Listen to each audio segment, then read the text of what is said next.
Rebonjour, on se retrouve pour la dernière vidéo, le dernier épisode de notre série sur la veille pour les indicateurs Calliope, qui s'est donc composé de 4 vidéos que vous pouvez revoir sur la chaîne d'Elance Formation, chacune étant découpée de la manière suivante. La première vidéo, on l'a dédiée au process de veille d'une manière globale, en proposant des conseils et des outils.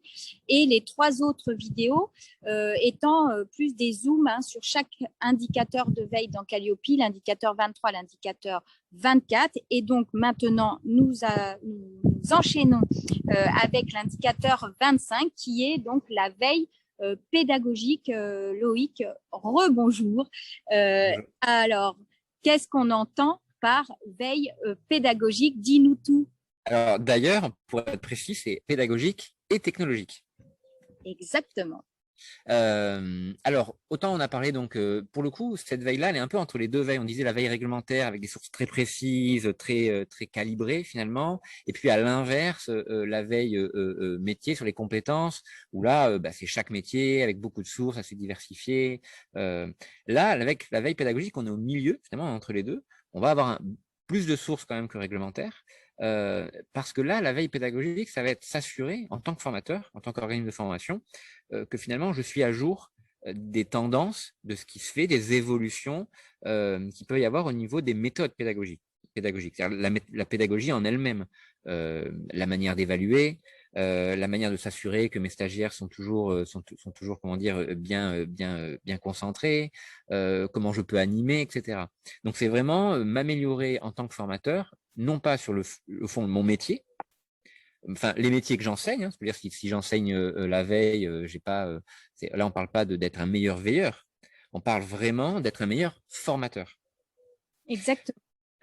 Et pourquoi on rajoute technologique? Parce que ça a manqué à personne que quand même la formation est de plus en plus, et a été surtout depuis ces dernières années, impactée, la pédagogie même, par la technologie. Est-ce que je fais un visio, le fameux présentiel, mais même au-delà de la technologie, on va dire, du visio, hein, le bimodal, mais pas que. C'est-à-dire que la veille technologique, bon, c'est aussi d'autres aspects qu'il peut y avoir, c'est-à-dire tous les enjeux technologiques qu'il peut y avoir autour de la formation et donc dans la manière dont on fait une formation. Et donc, les méthodes pédagogiques qui vont avec. C'est-à-dire qu'on peut avoir de la pédagogie sans la technologie, mais on peut aussi avoir de la technologie qui va dans un sens pédagogique. Donc voilà, donc c'est vraiment tous ces enjeux qu'il faut réussir à suivre pour cette veille. Alors, c'est très intéressant quand tu parles de, effectivement, sur l'indicateur précédent, on était vraiment sur le fond. Sur l'indicateur 24, on est sur les métiers, sur les compétences, donc sur le fond de ce que je vais transmettre. Là, on est sur les formes, sur la forme, entre autres, bien sûr, puisque tu parlais aussi des évaluations, tu parles aussi du repérage ou l'affinage du repérage des apprenants, de notre façon de nous adapter à ces profils qui changent aussi. Il n'y a pas que la pédagogie et les formes de pédagogie qui changent, les gens changent aussi, la société est en mutation. On a traversé une crise sanitaire incroyablement sans nom qui a révolutionné aussi le monde de la formation, qui peinait un peu à passer sur ces modes un petit peu distanciels. On avait touché du doigt depuis quand même une grosse dizaine d'années tout ce qui était e-learning avec plus ou moins de réussite, plus ou moins d'adhésion à ce sujet. Là, la crise a fait que, et beaucoup de formateurs ont dû s'adapter à ces modalités-là et à ces nouvelles formes de pédagogie. Donc, effectivement, sur cet indicateur 25, on va vraiment être à la fois sur les différents modes pédagogiques, les technos qui vont avec. Moi, je suis souvent interrogée sur les LMS, qu'est-ce que je choisis et pourquoi, puis c'est quoi du blended learning, etc. Donc, preuve que ça fait bouger les curseurs et que ça a donc du sens. Moi, je reviens toujours à cette histoire de sens dans la veille. Par contre, après, où trouver l'information? Quelles sont les sources que tu pourrais donner, Loïc, à nos auditeurs en matière de veille pédagogique et technologique? Alors là, pour le coup, on va en avoir beaucoup plus. On ne pourra pas vous reprocher le manque d'exhaustivité. Là, pour le coup, il est impensable. parce que ça peut être très large. Ça peut aller de gens qui vont vraiment parler des enjeux cognitifs, c'est-à-dire d'un point de vue pédagogique, rentrer assez loin dans les process, dans la manière dont un cerveau va assimiler l'information. Et puis, à l'opposé, ça va être sur du très pratico-pratique, sur des enjeux pédagogiques techniques, parce que c'est vrai qu'il y a ce ping-pong en quelque sorte avec la technologie. Donc là, on va avoir, alors, on va avoir à la fois des sites qui vont parler d'outils purs, les outils collaboratifs. D'ailleurs, il y a un site qui s'appelle Les outils collaboratifs qui va permettre comme ça de s'actualiser, comment on peut faire un tableau blanc en ligne rapidement, comment on fait des évaluations en ligne, comment on rend une formation en présentiel ou en distanciel plus interactive avec de l'outillage. Donc voilà, les outils collaboratifs, des choses comme ça. Mais sinon, après, ben, je sais pas, on va avoir vraiment des sites autour de la pédagogie. J'ai quoi? J'ai le blog. Qu'est-ce que je pourrais Il y a conseiller? le blog de Campus qui Oui, est le souvent campus digital. Oui. J'ai quoi? J'ai Formation 3.0, j'ai la Digital Learning Academy, qui est pas mal du tout aussi, qui produit beaucoup de choses. Alors, très orienté de digital learning, forcément, la Digital Learning Academy, mais bon, ça a du sens évidemment, parce qu'encore une fois, hein, aujourd'hui, bah, cette logique-là, on voit bien qu'il y a eu des bouleversements et que la technologie a amené des bouleversements obligatoires sur la pédagogie et que ça a presque amené toute une logique. Donc, ça veut dire que quand on fait de la veille techno, enfin de la veille aujourd'hui pédagogique et technologique, on peut même avoir des sites qui vont parler de l'avenir de la formation. Donc, c'est vraiment des sites qui vont parler de la formation en général, ils vont nous parler de l'avenir de l'information. Là où c'est, encore une fois, j'ai envie de revenir, c'est toujours pareil, est-ce qu'on trace ou pas? Parce qu'on peut très bien dire, ah ben, j'ai vu un article, parce qu'il y a des modes, il y a aussi des modes. J'ai vu passer un article sur l'avenir de la formation dans les mondes virtuels et dans les métaverses. Bon, eh ben, à un moment donné, ça va être le buzz, tout le monde va en parler. Alors, c'est bien, mais à part si je décide vraiment de lancer tout de suite une investigation, gérer l'impact tout de suite sur mon métier, ma pédagogie, il est pas évident, donc il n'est pas évident à tracer. Il ne faut pas oublier qu'Allopi cherche quand même à avoir ce tracé-là. Donc, c'est bien d'aller sur des sites de veille formation, l'avenir de la formation, formation 3.0, 4.0, tout ce qu'on veut, mais il ne faut pas oublier quand même ce côté très concret, sur la pédagogie, les méthodes pédagogiques. Et donc souvent, ben, on va voir ça, on va voir comment assurer le premier quart d'heure de formation ou comment s'assurer que les stagiaires se présentent, assurer une présentation dynamique. Et ça, pour le coup, on peut le tracer. Parce qu'on peut dire, ben voilà, ma formation aujourd'hui, maintenant, je vais utiliser tel outil pour les évaluer en ligne. J'ai lu telle méthode de pédagogie inversée. Et donc, je la mets en place dans mes prochaines sessions. On fera de la pédagogie inversée parce qu'on va faire comme ça, comme ça. C'est-à-dire qu'il faut faire attention dans cette veille-là de ne pas aussi être. Alors, c'est de la veille R&D, au fond. Mais il faut faire Oui, attention avec la veille R&D. C'est-à-dire que si je la trace, ça veut dire que j'ai mis un formateur, je dis à quelqu'un, voilà, ça c'est une actu, j'aimerais que tu puisses suivre cette technologie, qu'on en reparle dans 6 mois, savoir ce que toi tu penses des formations, qu'est-ce que la réalité virtuelle peut amener à nos formations. Est-ce qu'on peut inclure de la réalité augmentée dans nos formations futures? Donc c'est tout à fait faisable, mais il faut le tracer et il faut qu'il y ait quand même une action. Faut, voilà, faut pas, c'est pas juste, ah ben oui, tiens, j'ai mis ça dans un coin de ma tête, ça serait bien. Je vais faire une action de type vérifier qui fait déjà ça, est-ce qu'il pourrait y avoir des impacts positifs, négatifs de cette technologie sur ma pédagogie, etc. alors juste une parenthèse, Loïc, c'est vrai qu'il faut faire attention quand même sur cet indicateur.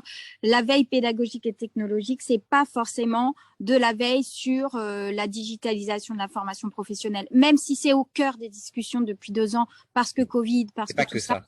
Oui. Mais il y a aussi tout un tas d'autres veilles pédagogiques qui sont possibles sur des réflexions, alors comme on disait, sur les évaluations par exemple, sur la psychologie des apprenants par exemple, sur les différentes adaptations. Là, on n'a pas fait trop encore de parallèle avec le handicap, mais ça, c'est un vrai sujet hein, dans l'adaptation de la pédagogie. C'est comment moi, en tant que formateur, j'accueille une situation de handicap et comment j'adapte ma pédagogie à la situation de handicap que je vais avoir en face de moi.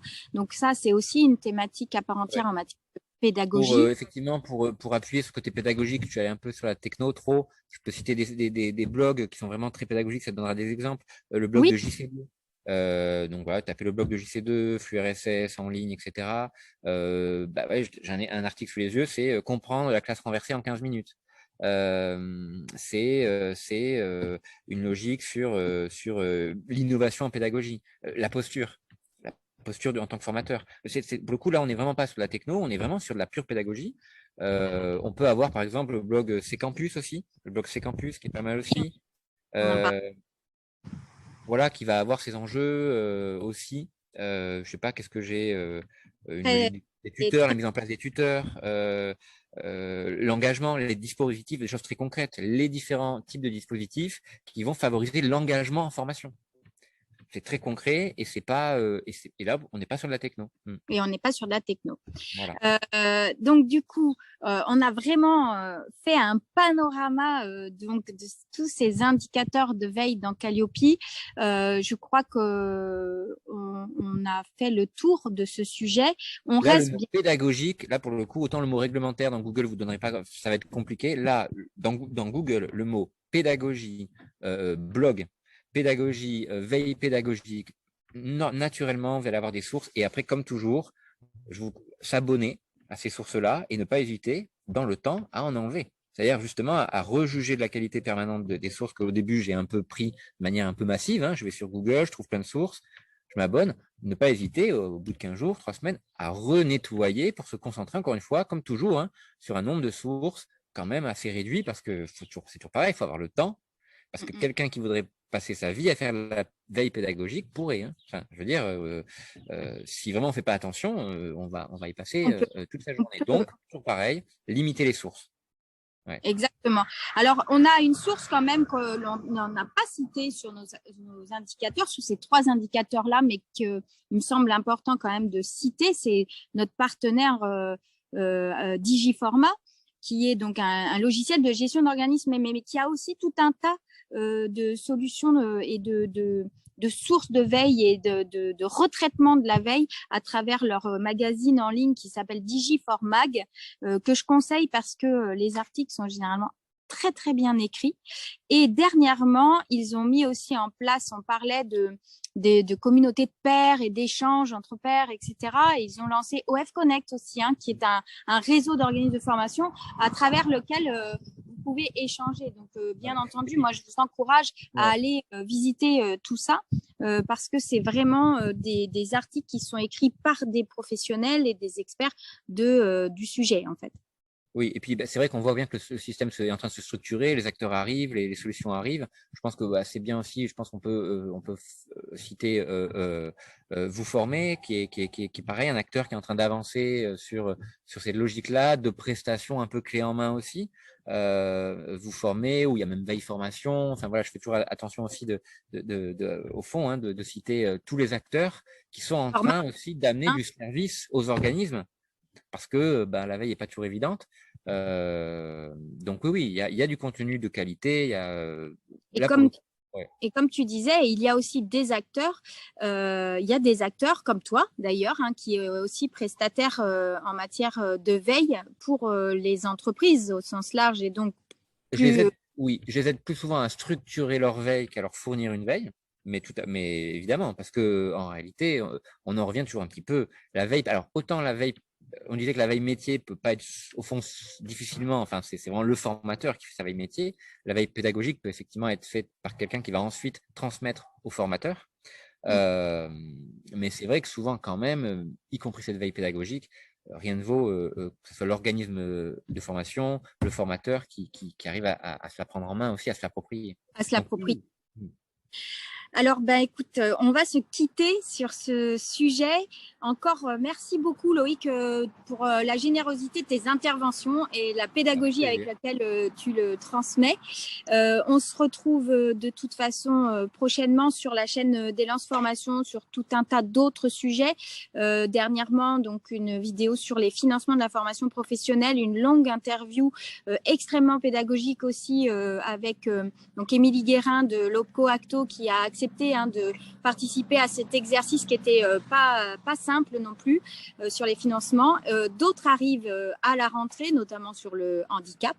Et pour Loïc. Vous pouvez le retrouver aussi en formation. Si vous avez envie d'aller plus loin sur ce sujet, vous pouvez donc contacter Locoform Locomotive à Bordeaux, où Loïc intervient en tant que formateur sur justement comment structurer ma veille en tant qu'organisme de formation pour être au clair sur ces 3 indicateurs.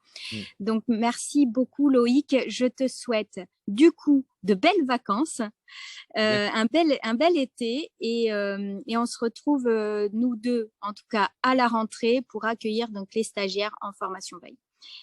Merci beaucoup, bel été à tous et à bientôt.